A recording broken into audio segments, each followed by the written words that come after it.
Good morning, everybody, and welcome back to the channel. Today we're going to take a look at a Fringe episode, the TV series Fringe. Now this was all the way back in 2010. Yet, what you're going to see next is a man jab people with the tip of his umbrella. And when he does that, the person then becomes the undead. They basically become a zombie. Now, we were talking about the zombies and rabies long before this phenomenon of baldness has come about, and we know that rabies causes baldness. So once again, we were talking about a subject that now has directly manifested into our reality. Now, there's not a lot of baldness in this episode, but I need to give you the backdrop of this umbrella and what it means. We've done a lot of study on the umbrella, and we've broken down the individual components of the umbrella, haven't we? And we figured out that the tip of the umbrella is named the ferula, or ferulus, named after an iron piece of equipment that is common in hypodermic needles. The umbrella also represents the complete immune system. And so this has been studied in books about immunity, and they show the umbrella shielding the person from the pathogens above raining down on them. Now, what does the umbrella do if it is a hypodermic needle shooting up past the immunity? It sounds to me like it is doing something to replace the immunity, doesn't it? Now, many of you have come forward with lots of additional information to help us break this down. You notice that in Mary Poppins, she has an umbrella, and she talks about a spoonful of sugar to make it go down. Well, that was exactly what they would tell the children and give to the children during the polio era to give them their smacks. A spoonful of sugar. And the name Poppins sounds like popping you with a pin, doesn't it? And she flew on an umbrella. So the Matrix goes deep, and this episode of Fringe is no exception. The episode opens with the signature number 66, which is the Apollo number, isn't it? The 66th floor penthouse. The 66th floor Apollo penthouse. Watch, and let's start to break this down as this guy goes onto the serpentine subway, because trains are snakes, aren't they? Iron on iron rails. And he pokes this guy in the leg and turns him into his arm. Let's back this up so you can see this, and I'm going to zoom in on the 66 here so you can see that I'm not making this up.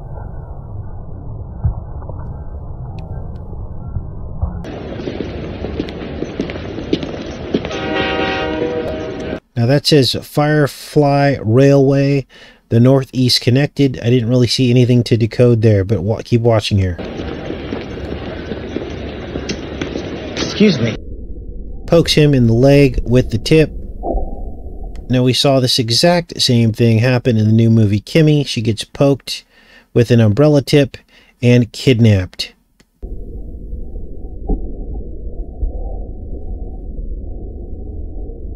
Sorry. So sorry. So what is this about? Let me give you the backdrop of this episode so you don't get confused. This guy's a mad scientist, and one of his patients kills herself. She like jumps off of somewhere, kills herself. And he's heartbroken because he's like in love with her. So her organs are donated to all these people, and he kidnaps the dead body, injects it with this serum that makes her undead so that he can preserve her body, so that he can go around and locate all of her donated body parts, take them back from the people that they were put in, and then give them to his girlfriend, who is like a Frankenstein. This is unbelievable, you guys, because this all has to do with spiritual possession as well. and the undead. They shall pray for the rocks to fall on them. They will seek death and not find it. All of these are scriptures in the Bible that describe the end times. What will be the catalyst that will cause people to be undead? I don't know, but it sounds like we're getting to the end of it. Let's keep watching here. So sorry.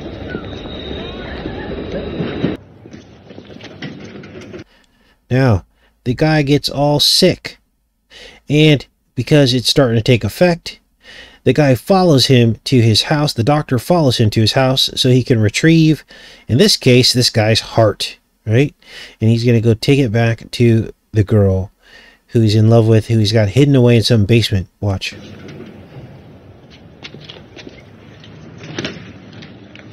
Now, of course, the man lives in Rye, New York, as you can see here.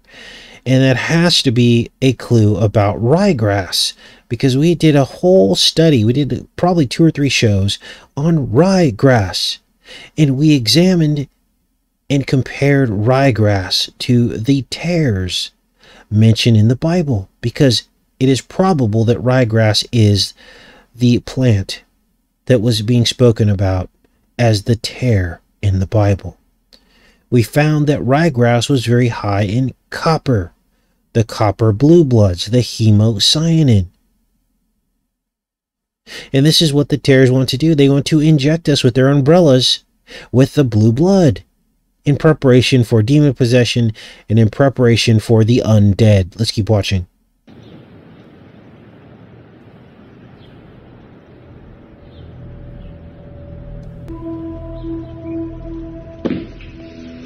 Now, as he enters his house, you see the red plate, and this is prominent, this huge red plate, because that represents his blood cells. But now he's infected with the blue blood cells, and he is now going to become undead.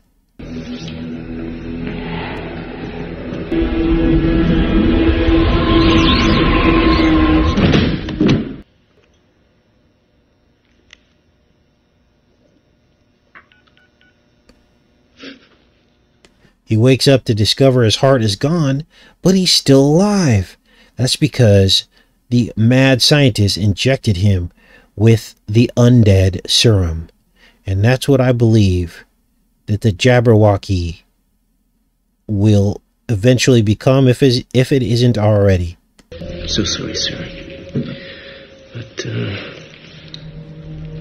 there's no other way.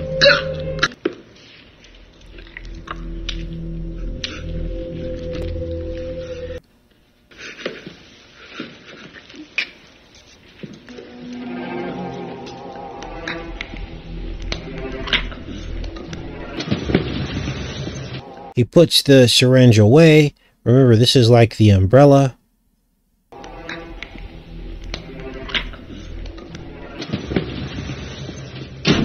No details on this one. Never a good sign. Hello? Somebody call 911. There you saw the plate again, so the plate's prominent. It's all visual symbolism. Red and blue. Call this in.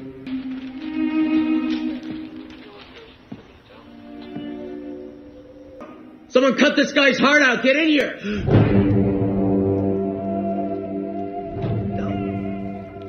Don't let me down. Then he goes right back into a red igloo, right? That's where his heart goes. So now you're starting to see the colors and what they mean.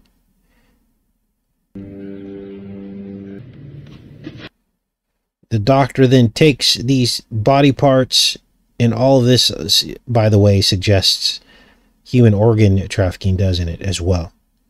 Which we know is happening under our noses. He takes the parts back, and then he inserts them surgically back into the girl. And look at this. He's got this, I think this is called a gramophone or something. And you'll notice that it looks like an umbrella. With a needle, by the way.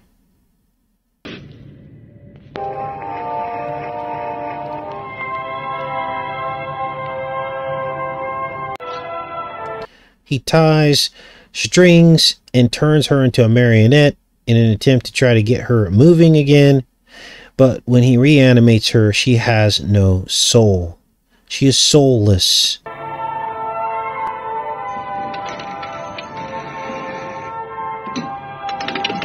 You could actually do it. What? Reanimation.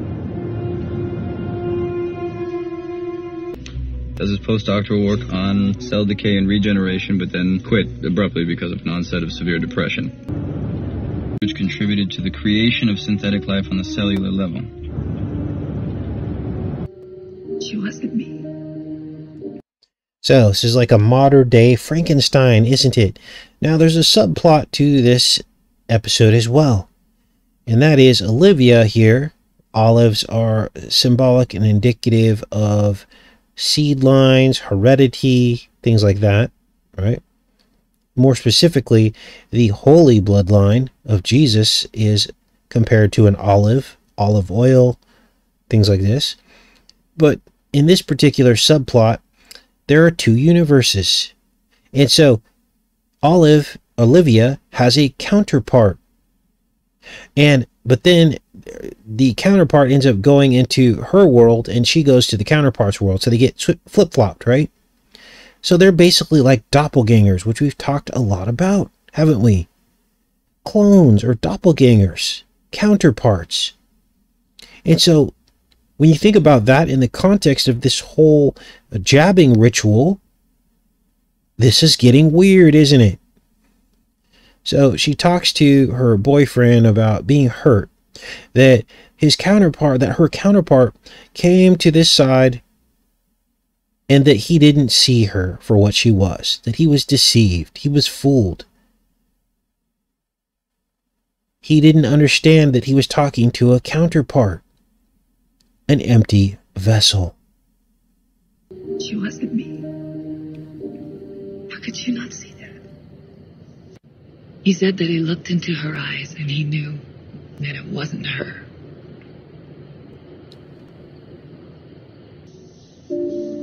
Now she's everywhere. She's been in my house, my job, my bed, and I don't want to wear my clothes anymore, and I don't want to live in my apartment.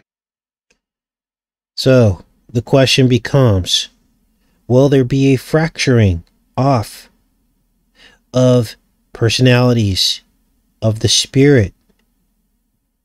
Will it be caused by the tip of the umbrella? Will there be empty vessels ready for demon possession? All these things, I believe, will begin to manifest in these last days. Unbelievable.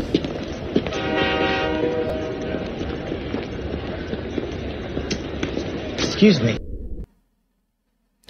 So that's pretty much what I wanted to cover today. This is a pre-recorded show, so I should be with you guys in the chat as this was going on.